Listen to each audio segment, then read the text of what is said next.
Muito bem, querido, querida, voltamos aí para dar sequência nos nossos estudos de hoje. Estamos tratando sobre a questão inaugural, a primeira aulinha nossa da parte que envolve as fontes normativas. Falei para você até a questão da Constituição Federal em matéria tributária. Estamos tratando aquele caso que a Constituição Federal não se presta a criar tributo, e não mesmo.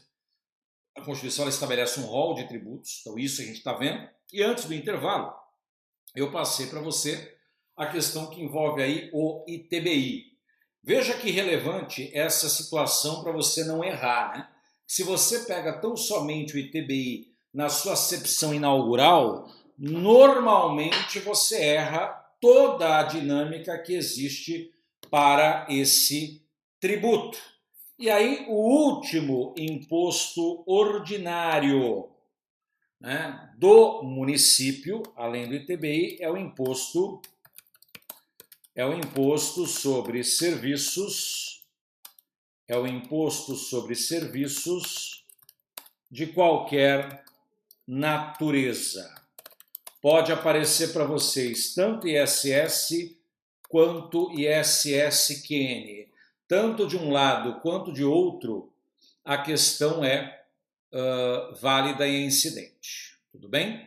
Então, nós estamos tratando aqui a respeito da primeira classificação, que passa a ser dos impostos ordinários. Tá bom.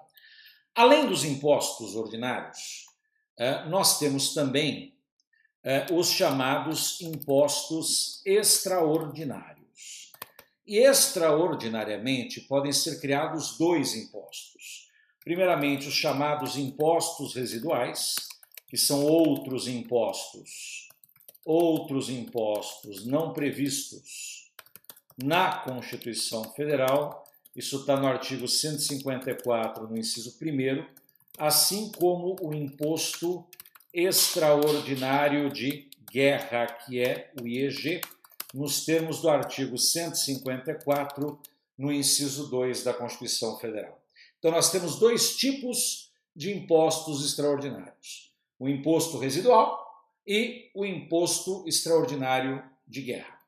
Bom, fechamos a primeira classificação que advém de impostos. Aí nós temos as taxas, que pode ser tanto a divisão entre taxa de polícia e taxa de serviço. Eu tenho tanto a possibilidade de uma taxa de polícia quanto a possibilidade de uma taxa de serviço. Aí nós temos a contribuição de melhoria. Veja, a contribuição de melhoria, até o advento da Constituição Federal de 88, esses três tributos que nós vimos, impostos, taxas e contribuição de melhoria, era a classificação existente, que é a chamada escola tripartida. Tá? Então, essa era a classificação existente. Aí nós temos os empréstimos compulsórios. Os empréstimos compulsórios, eles podem ser emergenciais, que são aqueles que decorrem da questão que envolve calamidade pública.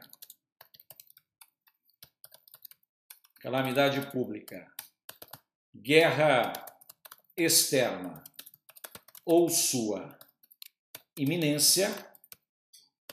E nós temos o empréstimo compulsório de investimento, que é aquele que decorre de investimento público de caráter urgente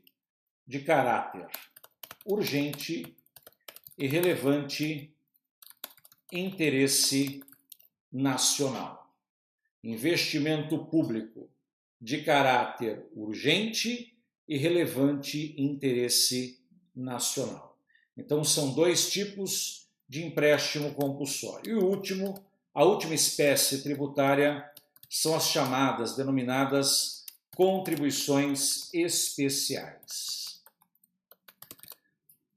Observe, as contribuições especiais, essa nomenclatura é uma nomenclatura que verdadeiramente ela não existe na Constituição Federal. Tá? Você não vai abrir o seu texto constitucional e encontrar a expressão contribuição especial. Essa expressão ela não existe.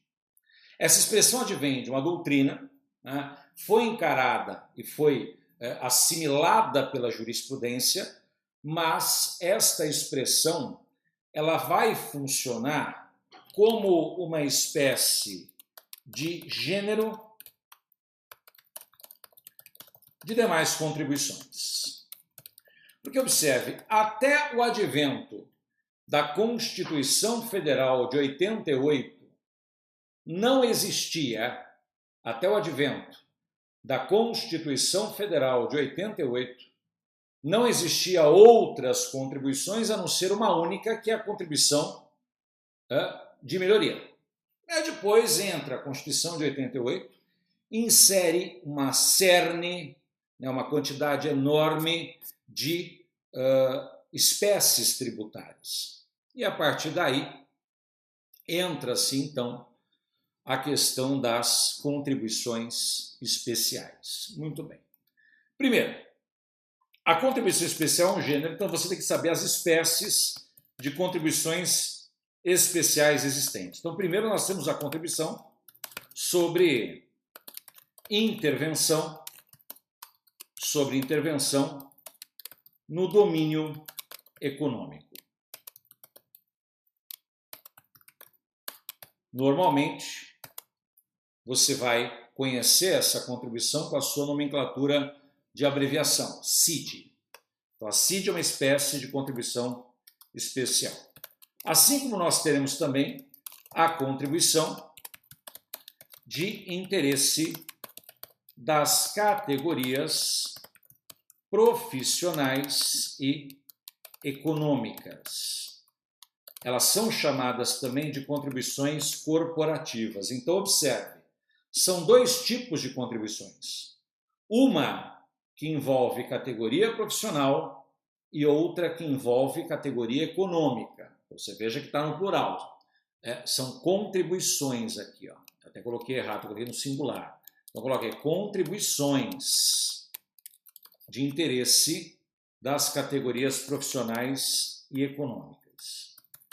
Temos também como outra espécie de contribuição especial as chamadas contribuições sociais, uma outra espécie de contribuição especial. E, por fim, nós temos a contribuição para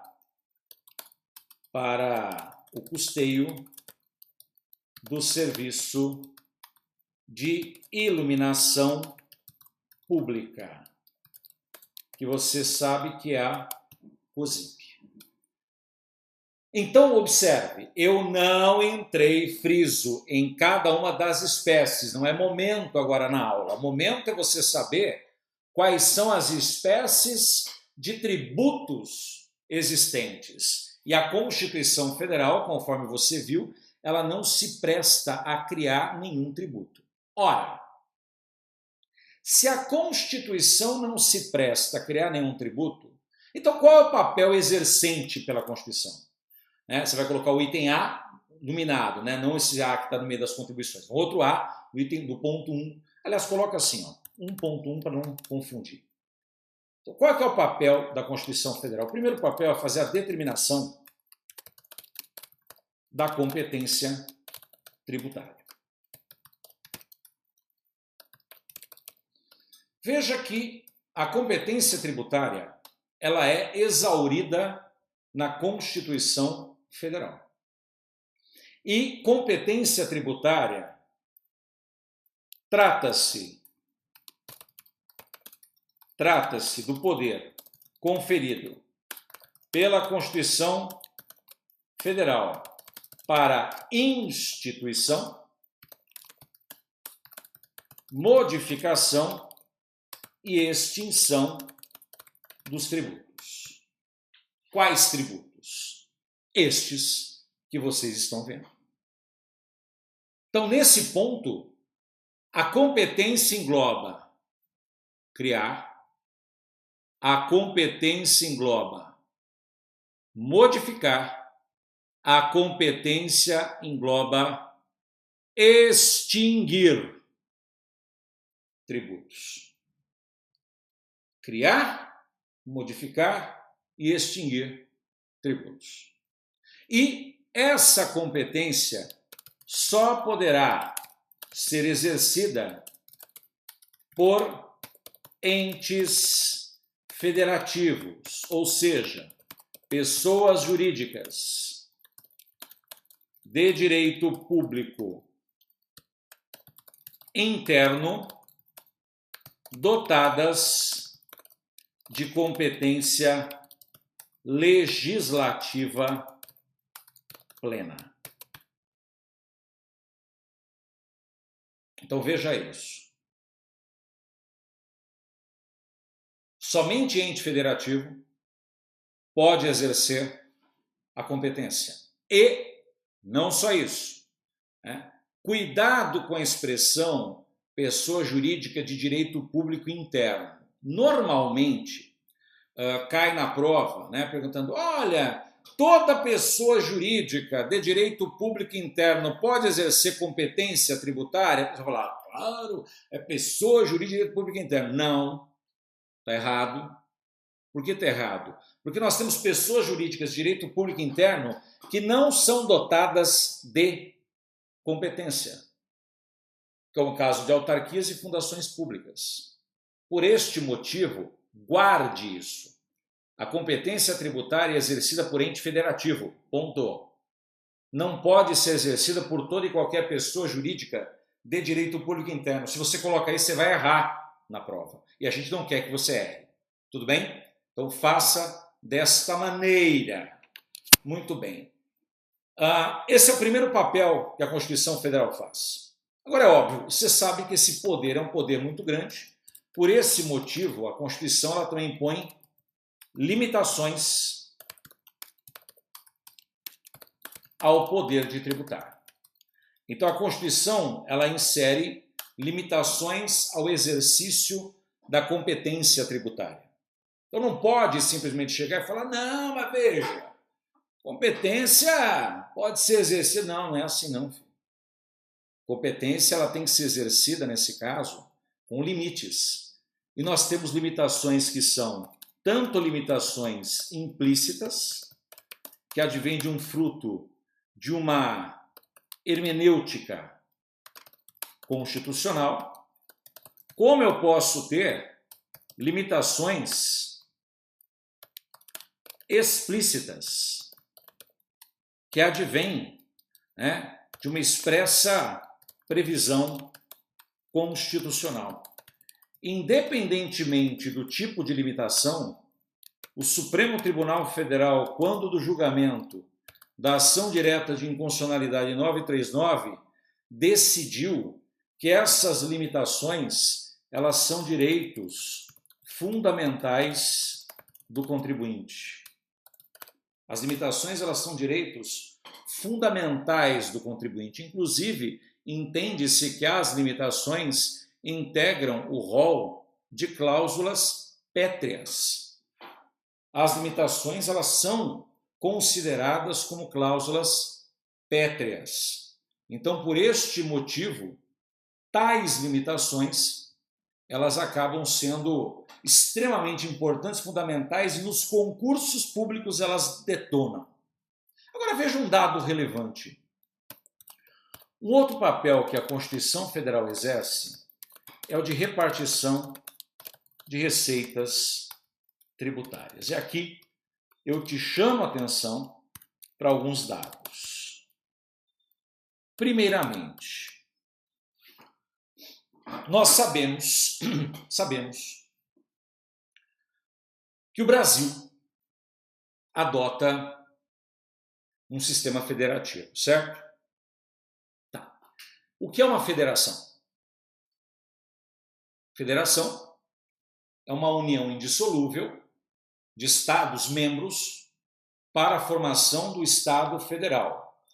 Os Estados-membros perdem a sua soberania, essa soberania é transferida tão somente ao Estado federal, e o Estado federal exercerá essa soberania tanto no âmbito interno quanto internacional.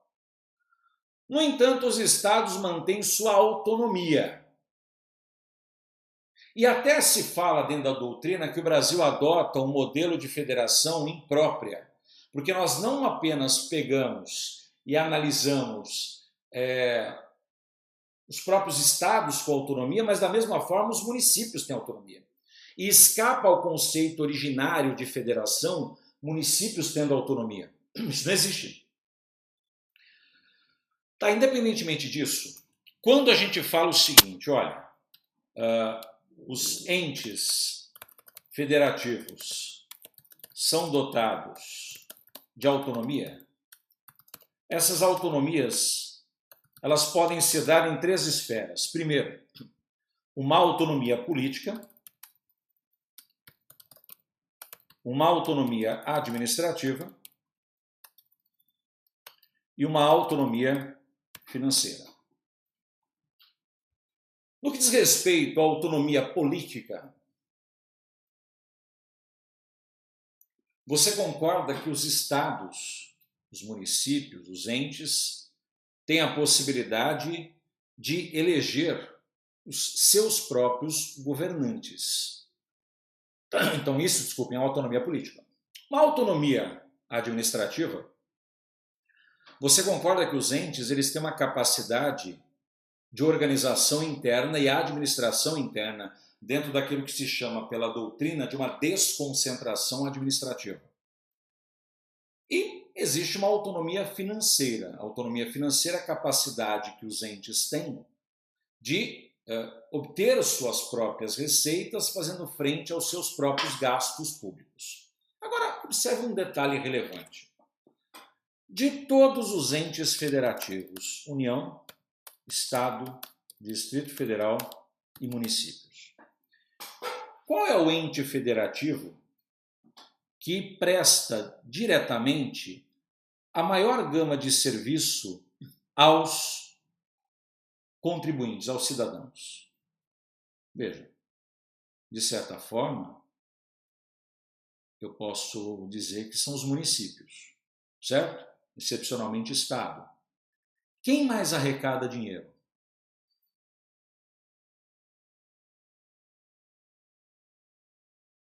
A União.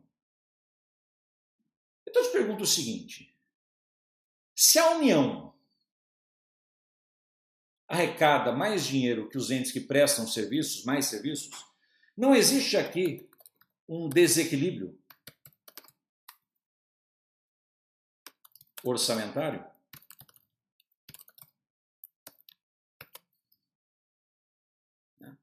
Agora veja que você não vai escapar no concurso dessa expressão aqui, ó, federalismo fiscal.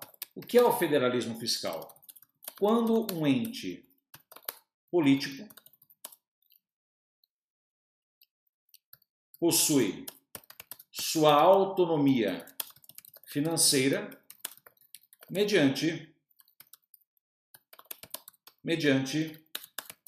a arrecadação tributária. Se eu tenho um ente político que ele possui uma autonomia financeira mediante tributos, isso é federalismo fiscal. Você concorda que isso acontece no Brasil? Eu só consigo manter minha autonomia financeira mediante o quê? Arrecadação de tributos. Confere? Muito bem. Aí eu lhe pergunto o seguinte: se isso acontece dessa maneira, para que serve, então, isso aqui, ó, repartição de receita tributária?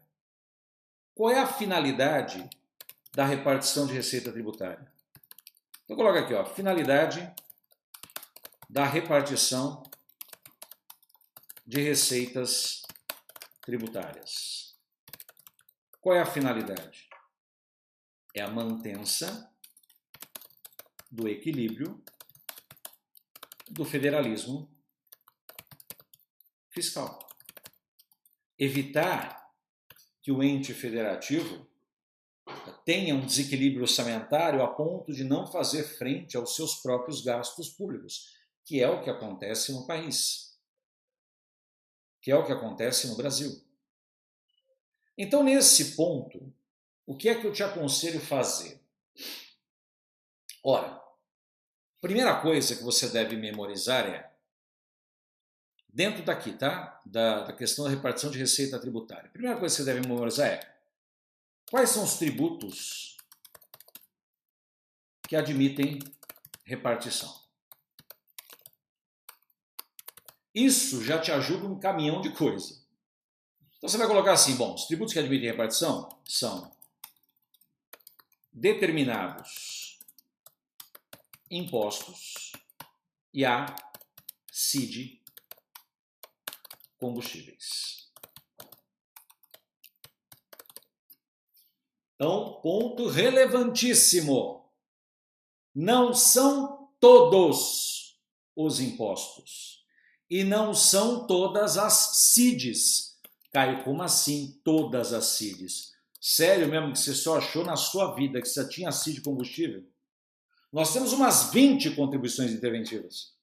O que admite repartição é só CID combustível. Você percebe aqui que fica fácil, então, você responder pergunta da prova que diz assim, as taxas foram repartidas. Você fala o quê?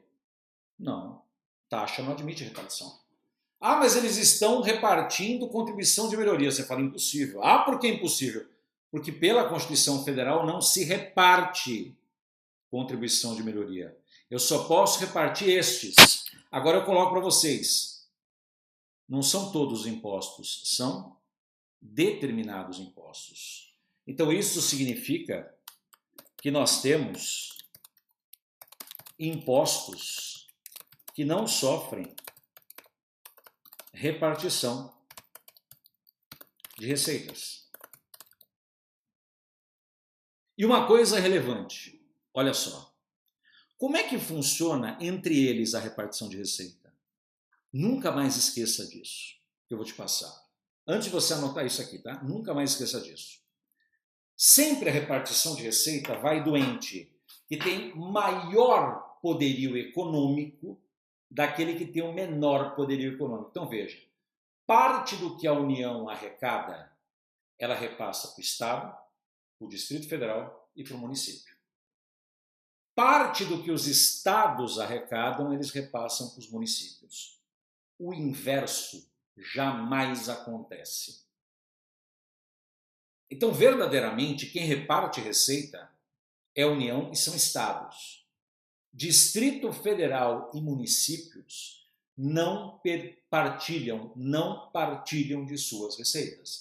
Eles recebem receitas transferidas, mas eles não partilham de suas receitas. Tá claro isso? Então, observe. União reparte para Estado, reparte para DF e reparte para município. Estado reparte para município. O inverso não vai acontecer jamais, certo? A partir daí, então, você vê. Quais são os impostos que não sofrem repartição? Bom, primeiro, dos impostos federais, não se reparte imposto de importação, imposto de exportação, imposto sobre grandes fortunas e imposto extraordinário de guerra. Ora, gente, se estes não se repartem, é porque os demais sofrem repartição. Você vai guardar esses. Aí nós temos dos impostos estaduais. Qual é o imposto estadual que não sofre repartição de receita? O ITCMD.